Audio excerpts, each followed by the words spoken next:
ഗഫൂർ ഹാജി ശരിക്കും പറഞ്ഞാൽ ഇതേ എൻ്റെ മുമ്പിലുള്ള ഈ ബിൽഡിംഗ് ഈ ഒരു ബംഗ്ലാവ് കാണുമ്പോൾ തന്നെ അറിയാം പുള്ളിയുടെ ആസ്തി എത്രത്തോളം ഉണ്ടെന്ന്. ഗൾഫിൽ അറിയപ്പെടുന്ന ഒരു വ്യവസായിയായിരുന്നു. ഒരു സുപ്രഭാതത്തിൽ അദ്ദേഹം ഈ വലിയ വീട്ടിൽ മരിച്ചു കിടക്കുന്ന കാഴ്ചയാണ് ബന്ധുക്കളൊക്കെ കാണുന്നത്. ഒരു പിടിയും കിട്ടിയില്ല, ഹാർട്ട് അറ്റാക്ക് വന്ന് മരിച്ചു എന്നാണ് എല്ലാവരും വിചാരിച്ചത്. അതുകൊണ്ട് തന്നെ യാതൊരു സംശയമില്ലാതെ പുള്ളി അടക്കുകയും ചെയ്തു. കുറച്ച് ദിവസം കഴിഞ്ഞപ്പോഴത്തേക്കാണ് ഇതിൻ്റെ സത്യാവസ്ഥ പുറത്തേക്ക് വന്നത്. സർവ്വരും ഞെട്ടി. കാരണം ഇതൊരു ഉഗ്രം കൊലപാതകമാണ്. ശരിക്കും പറഞ്ഞാൽ അതിനുശേഷം ഒരുപാട് സംഭവ വികാസങ്ങളാണ് നടന്നേക്കുന്നത്. ഇത് ഈ വലിയ വീട് കാണുമ്പോൾ തന്നെ അറിയാമല്ലോ അദ്ദേഹത്തിന്റെ ഒരു പ്രൗഢി, അത് ഗാംഭീര്യം ഒക്കെ ശരിക്കും പറഞ്ഞാൽ ഈ വീട് കാണുമ്പോൾ തന്നെ അറിയാം. അത്രത്തോളം വലിയൊരു സെറ്റപ്പിലാണ് പുള്ളി ജീവിച്ചിരുന്നത്. സാധാരണയായിട്ട് ഈ കേസൊക്കെ തെളിയിക്കുന്ന പോലീസ് ഉദ്യോഗസ്ഥരാണ് അല്ലേ, പക്ഷെ ഈ കേസ് തെളിയിച്ചത് ഇവിടുത്തെ നാട്ടുകാരാണ്. അതായത് ആക്ഷൻ കൗൺസിൽ ഭാരവാഹികളാണ് ഈ കേസ് തെളിയിച്ചത്. ഒരിക്കലും നമ്മൾ പ്രതീക്ഷിച്ചില്ല അല്ലേ. ഇവരുടെ ഒരു ധീരമായ പോരാട്ടം കൊണ്ടാണ് സ്വാഭാവിക മരണം എന്ന് എഴുതി തള്ളിയ കേസ് കൊലപാതകമാണ് തെളിയിച്ചത്. പക്ഷെ അതിന്റെ പിന്നിലുള്ള കഥ കേട്ട ഞെട്ടും. കാരണം ആരാണ് കൊന്നത്, എന്തിനു വേണ്ടിയാണ് എന്നറിഞ്ഞു കഴിഞ്ഞാൽ ആരായും മൂക്കത്ത് വിരൽ വെച്ചു. ഈ നിൽക്കുന്ന ആൾക്കാരാണ് ഇതിന്റെ എല്ലാം ഭാരവാഹികൾ. ശരിക്കും പറഞ്ഞാൽ ചേട്ടാ, സിനിമാ കഥകളെ പോലും വെല്ലുന്നൊരു സംഭവമാണല്ലേ. സിനിമയിലേ കേട്ടിട്ടുള്ളൂ.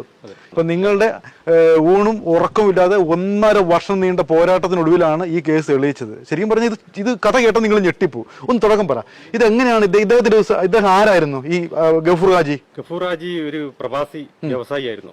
അദ്ദേഹം നാട്ടിൽ ഒരുപാട് കാരുണ്യ പ്രവർത്തനം ചെയ്യുന്ന ആള്, എല്ലാവർക്കും സുമതനായ, എല്ലാവരും അംഗീകരിക്കുന്ന ഒരു വ്യക്തിയാണ് ഗഫൂർ ഹാജി. നല്ല സാമ്പത്തികമുള്ള ആളാണ്, നല്ല സാമ്പത്തിക ചുറ്റുപാടുള്ള ആളാണ്. ഗൾഫിൽ എന്തായിരുന്നു ജോലി? ഗൾഫിൽ അദ്ദേഹം സൂപ്പർ മാർക്കറ്റ് ഒക്കെ ആയി നല്ല ഹൈടെക്കിൽ അവരുടെ അനുജന്മാരും അദ്ദേഹത്തിന്റെ കുടുംബങ്ങളൊക്കെ ഒരുപാട് ആളുകളെയൊക്കെ ജോലിയിലൊക്കെ കയറ്റിയിട്ടുണ്ട്. നാട്ടിൽ ഒരുപാട് ആള് അദ്ദേഹത്തിന്റെ കൂടെ ജോലി ചെയ്യുന്നുണ്ട്. നാട്ടിൽ അറിയപ്പെടുന്ന ഈ വീട് കാണുമ്പോൾ തന്നെ അത്രത്തോളം സാമ്പത്തികമുണ്ട്. തീർച്ചയായിട്ടും. അപ്പൊ അങ്ങനെ അധ്വാനിച്ച് ഉണ്ടാക്കിയതാണ്. അപ്പൊ അങ്ങനെ നാട്ടുകാരുടെ പ്രിയപ്പെട്ടവൻ. അതെ അതെ. ഒരു സുപ്രഭാതത്തില് ചേട്ടൻ അയൽവാസിയല്ലേ? നിങ്ങൾ കാണുന്ന കാഴ്ച പുള്ളി മരിച്ചു കിടക്കുന്ന കാഴ്ച. എങ്ങനെ മരണം എപ്പോഴാണ് അറിയുന്നത്? എപ്പോഴാ മരണം? പുലർച്ചെയാണ് ഞാൻ അറിയുന്നത്. ഞാൻ രാവിലെ ഒരു ഈവനിങ് പ്രഭാത സവാരിയുണ്ട്. ആ സമയത്ത് ഞാൻ ഇവിടെ ജനം കൂടിക്കാണുന്നു. ഞാനും ഒരു എന്താ സംഭവിച്ചെന്ന് നോക്കാൻ പോകുമ്പോൾ അദ്ദേഹം മരിച്ചു കിടക്കുന്നതായിട്ടാണ് കണ്ടിട്ടുള്ളത്. തലേനാൾ 11-ാം തീയതി അദ്ദേഹമായിട്ട് ഞാൻ സംസാരിച്ചിട്ടുണ്ട്. നല്ല രീതിയിൽ, നല്ലൊരു ആരോഗ്യ ദൃഢഗാത്രനാണ് അയാള്. അദ്ദേഹത്തെ സംബന്ധിച്ചിടത്തോളം അങ്ങനെ ഒരു അസുഖകാരിയുള്ളതായിട്ടൊന്നും അറിയാൻ കഴിഞ്ഞിട്ടില്ല. അപ്പോൾ ഞാൻ സ്വാഭാവികമായിട്ടും അറ്റാക്കൊക്കെ ഇപ്പൊ നടക്കുന്ന കാലഘട്ടങ്ങളിൽ സ്വാഭാവിക മരണം എന്നൊക്കെ ഇവിടുന്ന് പറയുന്നുണ്ട്. ഈ വെള്ളിയാഴ്ച ദിവസം പെട്ടെന്ന് ഈ ജുമാ നിസ്കാരത്തിന് മുമ്പായി ഇത് മയ്യത്ത് നിസ്കാരം കഴിഞ്ഞ് കുഴിച്ച് ഇതിലേക്ക് ചെയ്യുകയാണ്, മറവ് ചെയ്യുകയാണ്. സ്വാഭാവിക രീതിയിൽ. പക്ഷെ അതിനകത്ത് ഇടയ്ക്കൊരു ട്വിസ്റ്റ് ഉണ്ടാവുകയാണ്. യാതൊരു പരിചയമില്ലാത്ത ഈ നാട്ടുകാരും കാണാത്ത ഒരു വ്യക്തി പെട്ടെന്ന് ഈ അടക്കം ചെയ്യാൻ വേണ്ടി വെപ്രാളം കാട്ടുകയാണ്. ഇവരെല്ലാം അന്നേരം സ്വാഭാവിക ഇത് ആരാ എന്നുള്ള ചിന്ത വന്നല്ലേ? ഇതാണ് ഒരു സംശയം വന്നത് അല്ലേ? അതെ, തീർച്ചയായിട്ടും. ആ ഒരു വീട്ടിൽ ഒരു മയ്യത്ത് പരിപാലന കുടുംബത്തിലും അല്ലെങ്കിൽ നാട്ടിലെ അറിയപ്പെടുന്ന ആൾക്കാരാണ് ഈ മയ്യത്ത് പരിപാലനം നടത്താറ്. ഇത് യാതൊരു പരിചയമില്ലാത്ത ഒരാൾ അവിടെ കിടക്കുന്നത്. അപ്പൊ ഞങ്ങളെ ഉദ്ദേശം എന്ന് വെച്ചെങ്കിൽ അത് ഒന്നെങ്കിലോ കുടുംബക്കാരായിരിക്കും, നമ്മൾ അറിയാത്ത എല്ലാ കുടുംബക്കാരും അറിയില്ലല്ലോ, അങ്ങനെ ആയിരിക്കും എന്നുള്ളൊരു ധാരണയിൽ ഞങ്ങൾ അതൊന്നും വലിയ കാര്യമാക്കിയിട്ട് എടുത്തിട്ടില്ല. ഈ സംസ്കാര ചടങ്ങെല്ലാം കഴിഞ്ഞപ്പോഴത്തേക്ക് കുറച്ച് ആൾക്കാർ അങ്ങോട്ടും ഇങ്ങോട്ടും ചർച്ച ചെയ്യുകയാണ്. അവർ കുറെ സ്വർണം പോയെന്നല്ലേ, അതാണ് പിന്നെ ഒരു പിടിവള്ളിയാവുന്നത്. എങ്ങനെയാണ് ഇവർ മരണപ്പെട്ടു? ഇവരുടെ കുടുംബങ്ങൾ ഗൾഫിലാണല്ലോ കൂടുതൽ. അവരൊക്കെ അന്ന് വൈകിട്ട് എത്തുന്നു. ഇതൊക്കെ ഈ സംസ്കാര ചടങ്ങൊക്കെ കഴിഞ്ഞു. വൈകിട്ട് വന്ന് അവരാകെ സുഖമുഖമായ ഒരു അന്തരീക്ഷത്തിലാണ്. പിറ്റേ ദിവസം രാവിലെ ഈ കുടുംബക്കാര് ഒത്തുകൂടുകയാണ്. ആ കൂടുന്ന സമയത്ത് ഇവര് സ്വർണം പലരിൽ നിന്നും ഇദ്ദേഹം വാങ്ങിയിട്ടുണ്ട്. ഇദ്ദേഹം സ്വർണം വാങ്ങേണ്ട കോടി ആസ്തിയുള്ള ആളാണ്. അപ്പൊ സ്വർണം വാങ്ങി 1-2 ബന്ധുക്കൾ പറയുന്നു, എന്നോട് ഇന്നലെ ഗഫൂർ ഹാജി ഒരു 29 പവൻ സ്വർണം വാങ്ങി. തലേ ദിവസം, ഈ മരിക്കുന്ന തലേ ദിവസം. മറ്റൊരു കക്ഷി പറഞ്ഞു എന്നോട് ഒരു 19 പവൻ വാങ്ങി.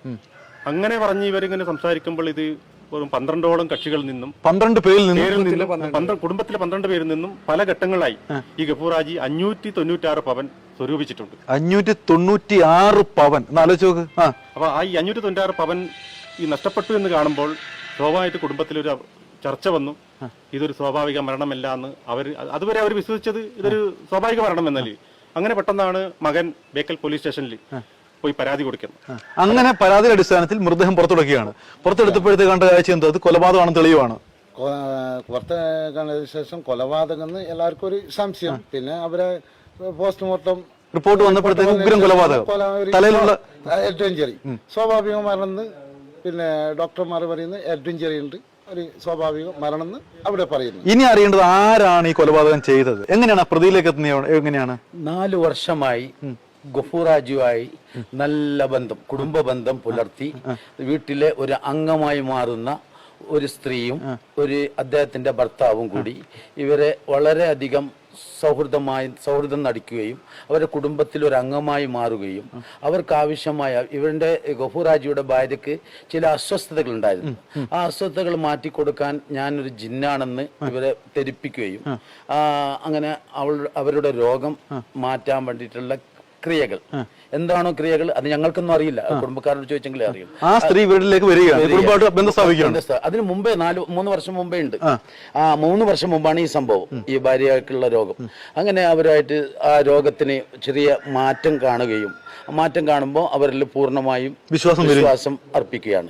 വിശ്വാസം അർപ്പിച്ച് പിന്നെ എല്ലാ കാര്യങ്ങളും ചെയ്യുന്നതും അതിലൊരു പ്രത്യേകത എന്താ വെച്ചാൽ ഈ ജിന്നുമ്മയില് ഒരു പേര് വ്യക്തമായിട്ട് കേട്ടില്ല. ജിന്നുമ്മയുടെ പേര് ഷമീന എന്ന് പറയുന്ന ആ സ്ത്രീ ജിന്നുമ്മയായിട്ട് ഇവിടെ പ്രത്യക്ഷപ്പെടുകയാണ്. അവൾ ഇതിനു മുമ്പും പല ക്രിമിനൽ കേസുകളിലും അതുപോലെ പിന്നെ ചീറ്റിംഗ് കേസുകളിലും പ്രതിയായ ഒരു സ്ത്രീയായിരുന്നു. അപ്പൊ ശരിക്കും പറയും എന്തിനു വേണ്ടിയായിരിക്കും ഇവർ സ്വർണം അടിച്ചു മാറ്റുന്നത്? എന്ത് തന്ത്രമാണ് സ്ത്രീ പ്രയോഗിച്ചത്? അതറിയുമ്പോഴാണ് ശരിക്കും പറഞ്ഞാൽ എല്ലാവരും ഞെട്ടുന്നത്. ഭയങ്കരമായ തന്ത്രമാണ് ഈ സ്ത്രീ പ്രയോഗിച്ചത്. കൺവീനർ തന്നെ പറയും എന്ത് തന്ത്രമാണ് പ്രയോഗിച്ചത്? ഇവര് ഈ സ്വർണം ഇദ്ദേഹത്തെ വശീകരിച്ചത് ഇദ്ദേഹത്തെ വളരെ നല്ല കുറെ കാര്യങ്ങളൊക്കെ പറഞ്ഞ് സ്വർണം സ്വരൂപിച്ചു. ഈ സ്വർണം ഇരട്ടിക്കും. ഇവരുടെ ഒരുപാട് പിന്നെ ജിന്നി എന്ന് പറയുന്ന എന്തോ ഒരു മാന്ത്രിക ശക്തി എന്റെ കയ്യിലുണ്ട്. അപ്പൊ ഏതായാലും ഈ സ്വർണം ഇരട്ടിപ്പിക്കുമെന്ന് ഈ ആജിയെ വളരെ നല്ല രീതിയിൽ കൺവിൻസ് ചെയ്യിപ്പിച്ചു. അപ്പൊ ആജി എന്തുകൊണ്ട് വിശ്വസിച്ചു എന്നുള്ള വലിയ അത്ഭുതമാണ്. കാരണം ഇവിടുന്ന് ഒരുപാട് കാര്യങ്ങൾ അവർ നേരിട്ട് മനസ്സിലാക്കിയിട്ടുണ്ട്. അങ്ങനെ ഈ സ്വരൂപിച്ച സ്വർണം ഇത് ഇരട്ടിക്കുമെന്ന പ്രതീക്ഷയിൽ ആജിയെ ഇവർ വശത്താക്കുകയും ഇവർ അവസാന ഘട്ടത്തിൽ ഇദ്ദേഹം നേരത്തെ പറഞ്ഞതുപോലെ ഈ നല്ല ദിവസങ്ങൾ തെരഞ്ഞെടുത്തു. ഇത് ഒരു നോർമൽ ഡെത്ത് ഉണ്ടാക്കാൻ വേണ്ടി ഈ പറഞ്ഞ 23-ാം നോമ്പ് നാള് വെള്ളിയാഴ്ച ദിവസം അതിന്റെ തലേനാൾ മരിച്ചു കഴിഞ്ഞാൽ ഇവർ വലിയ പോസ്റ്റ്മോർട്ടം കാര്യത്തിലൊന്നും മുന്നോട്ട് പോവില്ല. അങ്ങനെ ഈ സ്വർണം ഇരട്ടിപ്പിക്കാമെന്ന് പറഞ്ഞുകൊണ്ട് ആജിയെ അന്നാണ് ഇവർ വകവരുത്തിയിട്ടുള്ളത്. ഇനി അറിയേണ്ടത് സ്വാഭാവികമായിട്ട് വാങ്ങിച്ച് എന്തുകൊണ്ടായിരിക്കും ഈ കൊലപാതകത്തിലേക്ക് വന്നത്? എന്ത് സാഹചര്യത്തിലേക്ക് ഈ ഗഫൂർ ഹാജി കൊല്ലാൻ തീരുമാനിച്ചത്? ഈ ഇരട്ടിപ്പിക്കാം എന്ന് പറഞ്ഞ് അദ്ദേഹം വളരെ പ്രതീക്ഷിക്കുകയാണല്ലോ. ഇന്ന ദിവസം ഇരട്ടിപ്പിക്കും, ഇന്ന് നിങ്ങൾ ഭാര്യയും മറ്റുമൊക്കെ ഇവിടുന്ന് മാറ്റണം എന്ന് ഇവരോട് പറയുകയുണ്ടായി. ഈ മരിക്കുന്ന 13-ാം തീയതി 3 മണിക്ക് ഗഫൂർ ഹാജിയുടെ ഭാര്യയും അവരുടെ മകന്റെ ഭാര്യയും മകളെയും ഇവരുടെ ഒരു ബന്ധു വീട്ടിലേക്ക് ഗഫൂർ ഹാജി കൊണ്ടുവിടുന്നു. ഞങ്ങൾ രാവിലെ അത്തായത്തിന് ഞാൻ അവിടെ എത്തും എന്ന് പറയുന്നു. അപ്പോൾ സ്വാഭാവികമായിട്ട് ഇങ്ങനെ കുടുംബക്കാരുടെ വീട്ടിലേക്ക് ഇവർ പോകുന്ന പതിവാണ്. അതുകൊണ്ട് വീട്ടുകാർ ഇവർ സംശയിക്കുന്നില്ല. രാവിലെ അത്തായത്തിന് വരുമല്ലോ. അപ്പൊ ഈ അത്തായത്തിന് ഇദ്ദേഹം പ്ലാൻ ചെയ്തത് ഇവർ രാത്രി ഇത് ആസൂത്രണം ചെയ്തിട്ടുണ്ട്. എന്തായാലും ഈ സ്വർണം ഇത് ഇരട്ടിക്കും.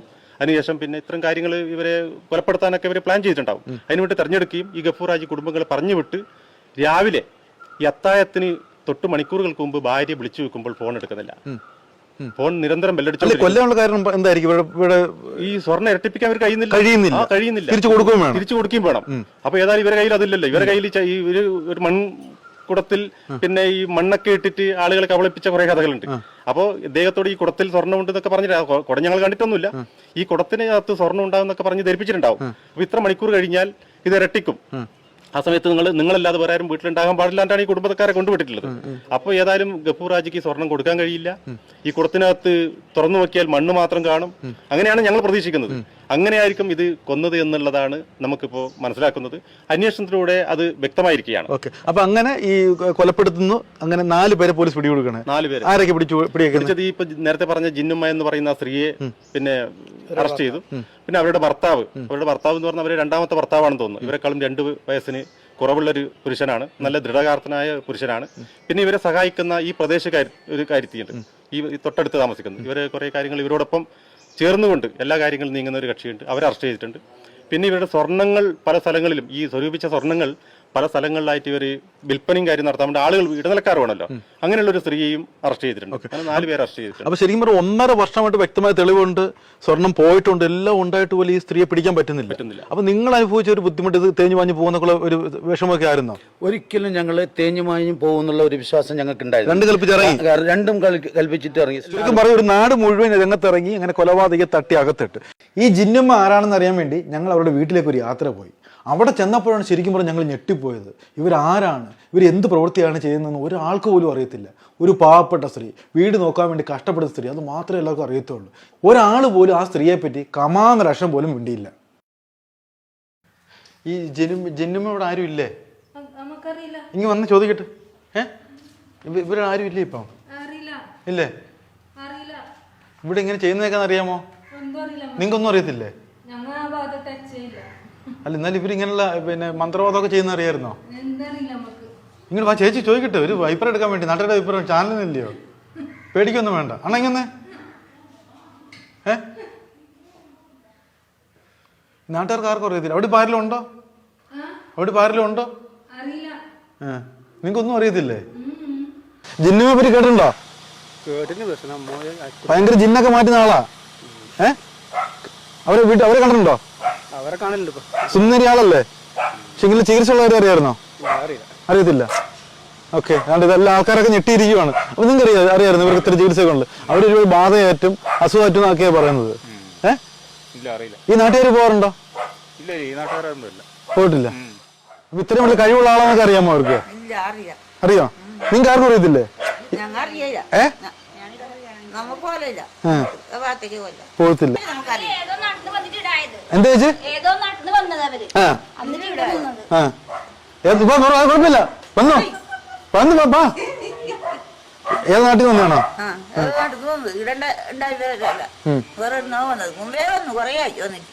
ഇങ്ങനെയുള്ള സംഭവം നിങ്ങൾക്ക് നാട്ടുകാർക്കൊന്നും അറിയത്തില്ല? അറിയത്തില്ല, ഒരാൾക്കും അറിയത്തില്ല.